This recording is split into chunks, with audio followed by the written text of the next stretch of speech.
अश्वत्थामा दुर्योधन से मिलने के लिए आया। अब दुर्योधन के पास आया तो बड़ा दुखित होने लग गया। मित्र क्या बताएं, एक समय आपका ऐसा था जब बड़े बड़े राजा महाराजा, बड़े बड़े उद्योगपति आपसे मिलने के लिए कतार में खड़े रहते थे।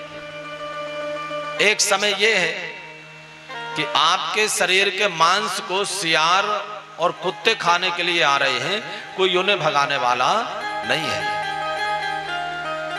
अब अंतिम इच्छा क्या है मित्र बतलाओ। दुर्योधन ने कहा कि मित्र जीवन में एक ही तो इच्छा थी, जब से हमने होश संभाला पांडवों पर विजय प्राप्त करना यह जीवन का लक्ष्य था। पर क्या बताएं, हम 100 भाई थे, 100 में से एक भी नहीं बचे। पांडव 5 भाई थे, एक भी मार लेते तो कम से कम संतोष लगता। पर क्या बताएं, पूरा जीवन प्रयास किया, 100 के 100 मर गए पर एक को नहीं मार पाए।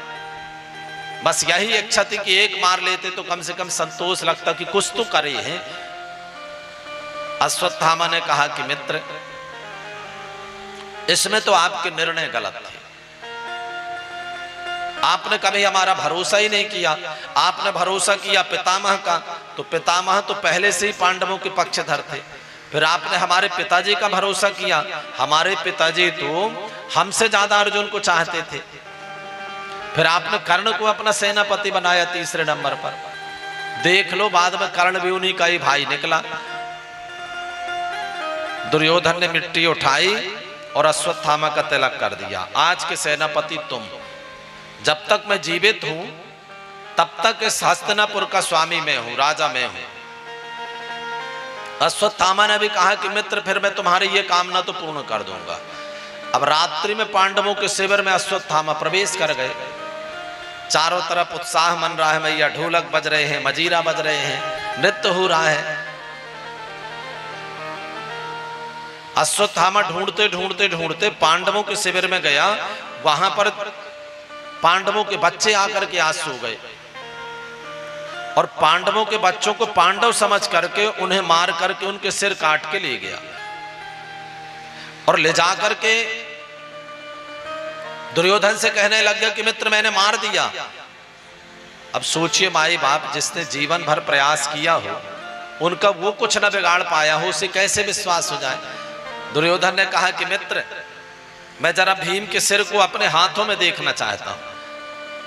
अब भीम का सिर समझ करके भीम के बेटे के सिर को दिया और जैसे देखा उस दुर्योधन ने, रात्रि का समय था बाबूजी, शायद बिजली चमकी हो,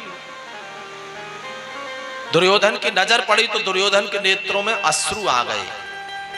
दुर्योधन ने कहा मित्र ये तुमने क्या किया? अरे ये पांडव नहीं है, ये पांडव के बच्चे हैं और इनको मार करके तो तुमने हमें जल देने वाला भी नहीं छोड़ा। हमारे बच्चे और हम तो समाप्त हो चुके हैं और पांडवों की आयु कितने दिन की बची है? पांडवों के बाद हमें ये बच्चे ही जल देते, तुमने ये जल देने वाले भी नहीं छोड़ा। जल देना समझते हैं ना भैया?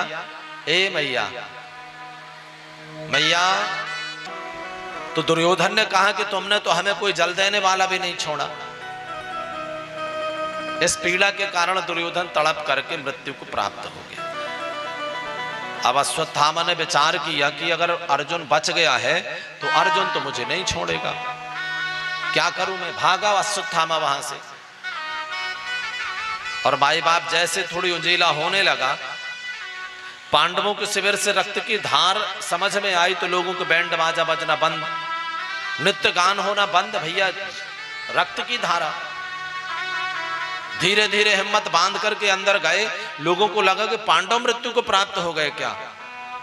भागी भागी द्रौपदी आई और जब आकर के पुत्रों के रक्त को देखा तो माई बाप बिलख पड़ी, नेत्रों से अश्रुओं का प्रपात बह पड़ा। जिनके 5-5 बच्चों को सोते हुए किसी ने मार दिया।